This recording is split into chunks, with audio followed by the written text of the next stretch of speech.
You want employee engagement. Employee engagement.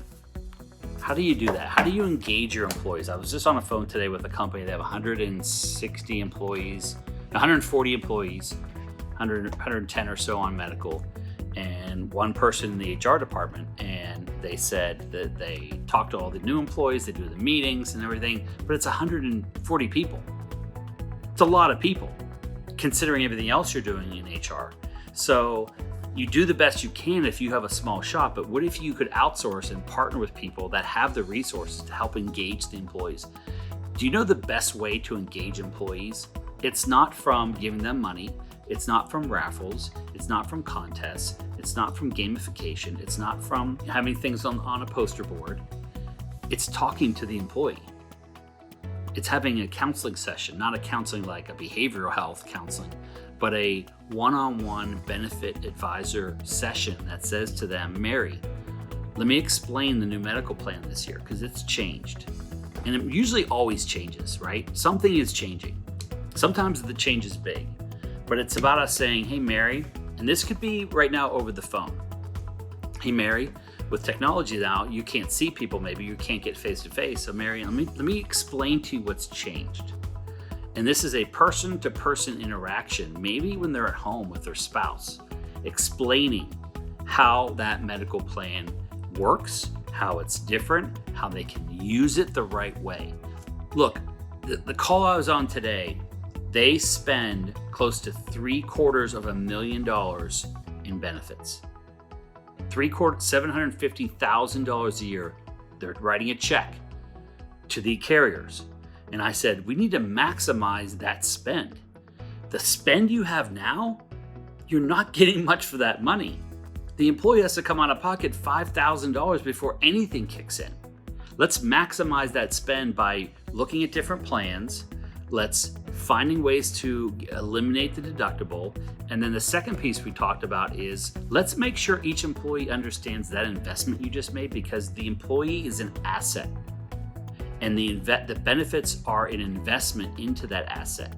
If you don't think your employees are assets, then you should turn this off. If you're like, hey, I really wish I didn't have them, then you don't need any of this.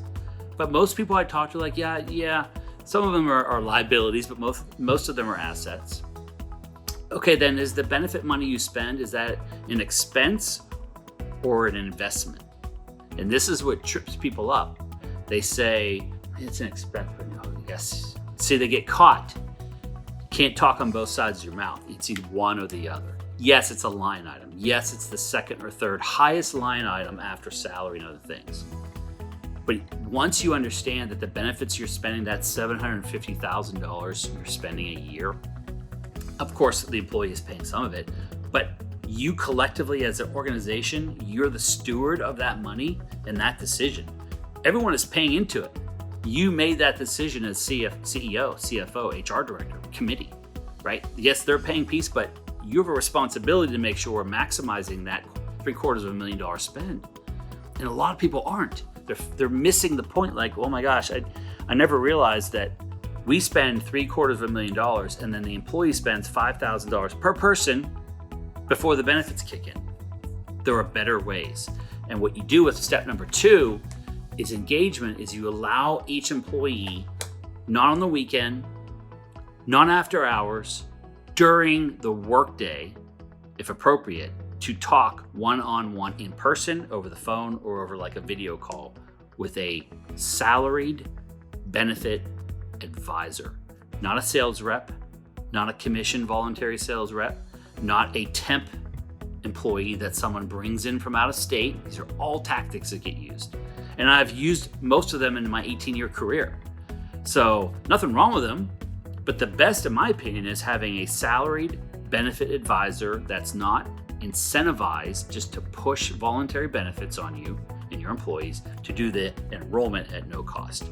Now, you want someone that understands the medical plan, the gap insurance, the FSA, the HRA, the limited purpose FSA, the dependent care, the EAP, the vision, the dental. You want them to understand how they all work together in synergy. So, one-to-one counseling. This does not have to take a lot of time. Here's one more point about this that I feel very strongly. If you think about what most employers spend per employee per year, it's roughly, and I'm just giving you some rough numbers, $6,000. So that's how much you're investing into that employee, what you're spending for your money. That could be your LTD, STD, basic life, medical, dental, or combination.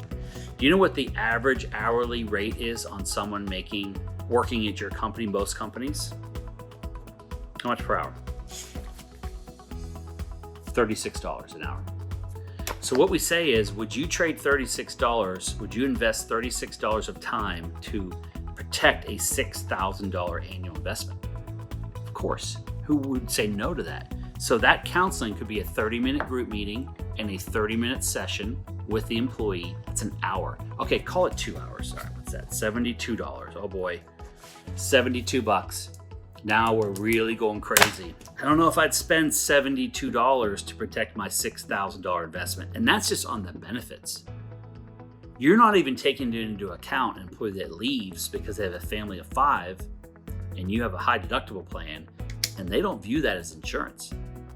And you're spending $6,000 and they're like, this isn't real insurance. And they go somewhere else and they don't tell you that's why. Employees are not telling you when they leave. Oh, I got more money. Oh, the working conditions. Oh, the drive was closer to home. That's all BS and we know it. It's a combination of things. So, point number 2, employee engagement. The best way, the absolute best way, and this is from 18 years of experience, is one-on-one benefit counseling. You can spend $50,000 for a Jellyvision animated thing that tries to explain benefits to people, or you can just have your advisor do this for you. And if they can't, you need to find a new one because they're just doing the quoting, they're doing the nice booklets, they're doing a meeting, but they're not providing any value to the end user, which is the employee.